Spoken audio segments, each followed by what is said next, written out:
Good morning. There's a notion out there that African Americans are lazy. How come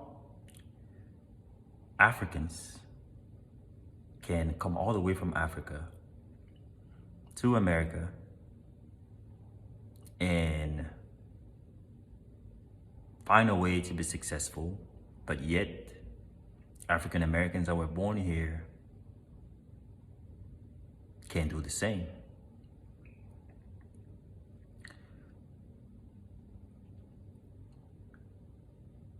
And honestly, while in Africa, my first few years in America, I used to think the same thing. I used to wonder, if I can make it, then what's their excuse? But over time, after being exposed to life in America, to interactions with the police, university, the laws, my thinking has evolved on that. And I think that in life it's important that when we learn and we evolve, that we share our evolution with others. I have worked in different parts of the country. I have worked in different business units. I have, interacted with numerous people from all walks of life, all races. And I have learned a lot I've also learned a lot about how America works, read a lot about the school systems and the health system and the history of America.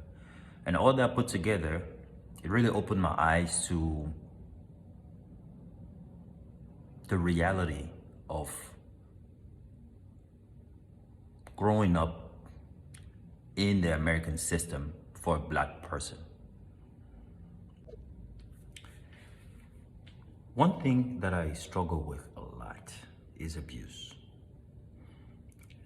Physical abuse, mental abuse, verbal abuse, sexual abuse. It's to the point where even in movies, I can't watch rape scenes. I can't. It brings out so much anger that it's just not something that I can't deal with it. Now, I'm fortunate that I have never personally experienced any form of abuse, but I know people that have, and very close people to me that have had been abused, verbally, physically, sexually, and all the likes. And the impact that has had on them is beyond words. It changes you. I know people that have been raped, and that just changed them. Just one time people just being raped one time changes you, and just how you are, how you interact with people, how you treat people, how you treat your family, how you feel about yourself. It's just terrible. It's a terrible thing. Now, that's one time. Imagine being raped every day for a year. And while you're being raped, you're beaten, and your husband is killed, his genitals are being cut off,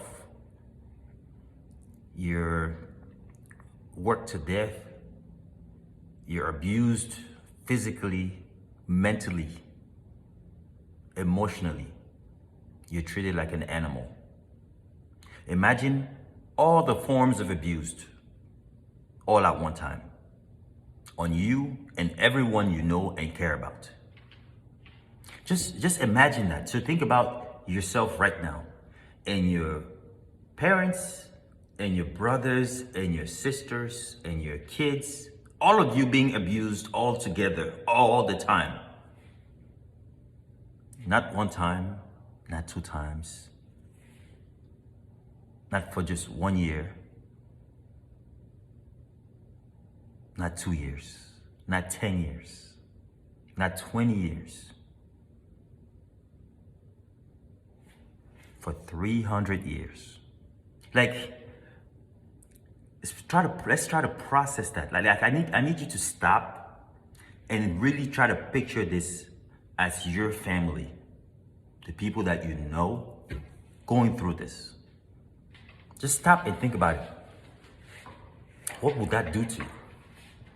Not just to you, but to your psyche, to your approach to life, to your mindset, to your relationships with your family and your children. That's what Black people deal with in America. I think when we talk of slavery all the time. I mean, we mention it like this and that, but I don't know, and maybe it's just me, but I don't know that we actually stop and think about what it was like, for how long it was, and how much it impacted Black people in America, and how much it changed them. I don't know how I would be if and just think about generations and generations and generations of that. What do you become? How does that even change fundamentally even how you think about life, how you approach life? It's unimaginable. It's unimaginable. And like it'd be one thing if that was it, but that wasn't even it. Even after slavery is abolished, like the system that's put in place is actually designed to keep you down. The health system is segregated, and you get the worst healthcare. You get the worst schools. In fact, if any, you come up, you're free with nothing. Like, you have nothing. No land, no business, nothing. You're supposed to figure it out. And so you depend on them for money in their system, and then they create a system to where you're essentially still a slave. But yet you fight and hustle your way out of it.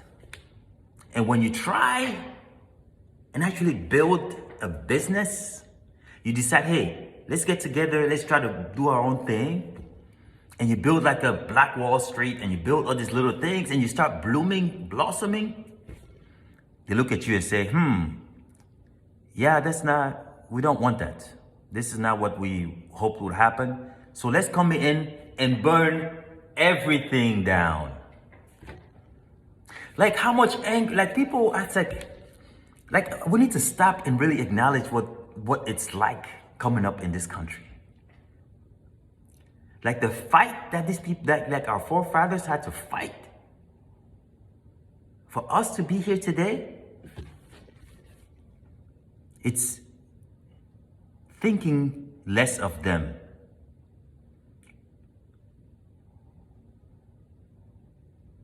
Makes us no different from the oppressors. It's shameful. It's an insult to them, to our forefathers. It's an insult.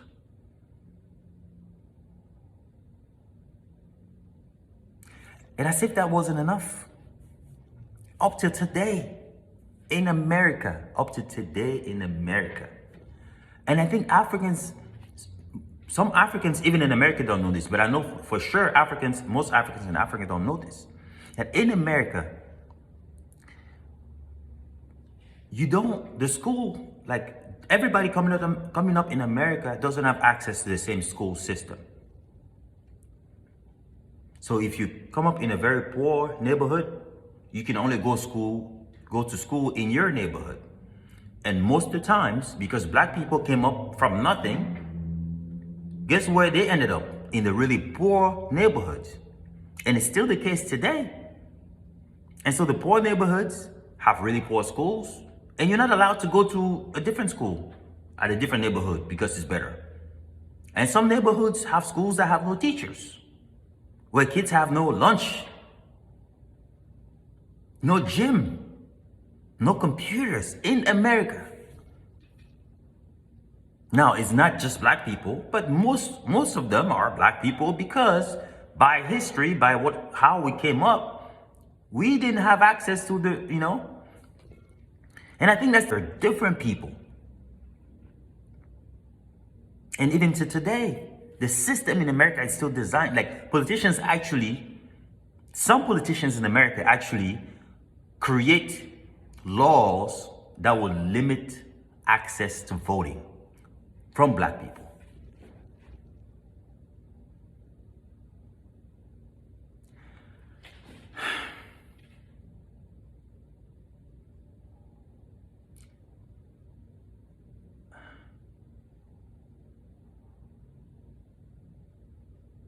Five years ago, I left the US to go back home, to move back home.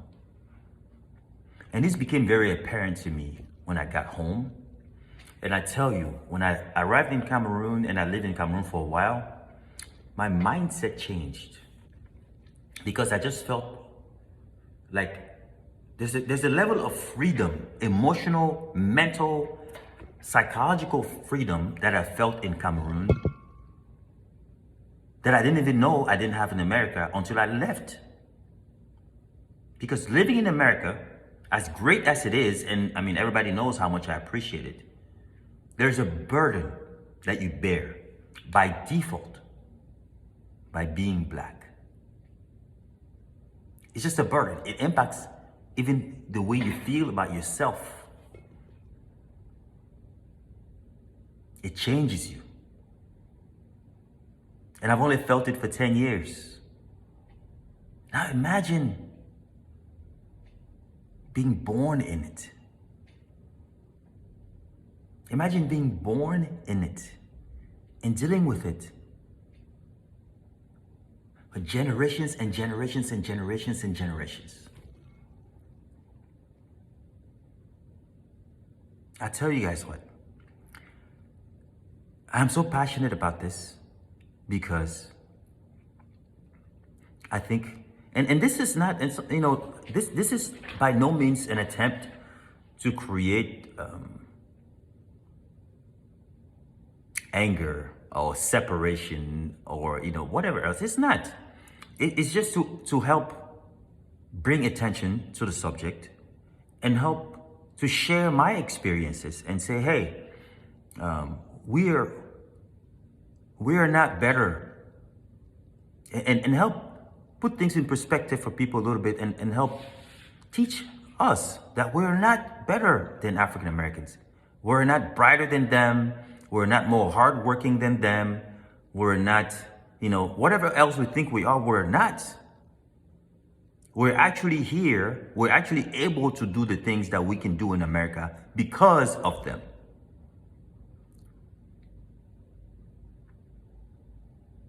The fact that we can come here and be successful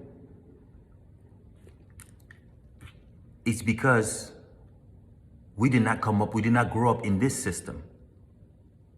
We don't have the baggage that they have from their ancestors. We didn't grow up with, we may have grown up, in poor circumstances, but not in abusive circumstances as much as them. And I like to use the example that, never mind, I'll skip that example. And so we need to be grateful to them for what we are today. Because we were the lucky ones. We were the lucky ones. The ones that were left behind were the lucky ones. They came here and worked hard and paved the way for us to come to in better circumstances and be successful. And that needs to be said for our children. And now that we've come and that we're successful, we need to give back to them. Not just to Africans, we need to give back to them, because without them, we would not be here. So we need to stop thinking, oh, we need to work on Africa and things. No. If we have opportunity, if we have, ways to help out, we should. We should.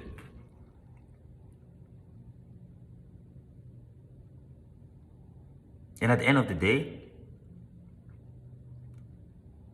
we should not be going around spreading or we should not participate in this narrative, this divisive narrative that tries to paint them a certain way and paint us a certain way. Just because it paints us good, we shouldn't be part of it.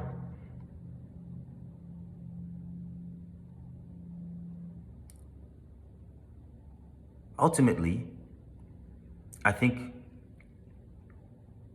we should actually embrace each other. We should work hard to embrace our differences,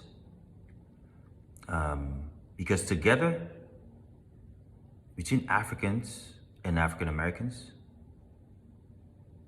we have power. We can do great things in here and in Africa. And it's better for us and for everyone in the long term, and for our children, that we look at each other as one and work together for a better future for all of us. And I'll say this again, and I'll say it as many times as I need to say it. Whatever happens, we should know that by no means are we better. We're not better or smarter or anything than our brothers. We're here because of them. We need to be grateful, and we need to now do our part to give back to their communities here, to keep the movement going. It's the only way we can honor the sacrifices of our fathers that came here as slaves.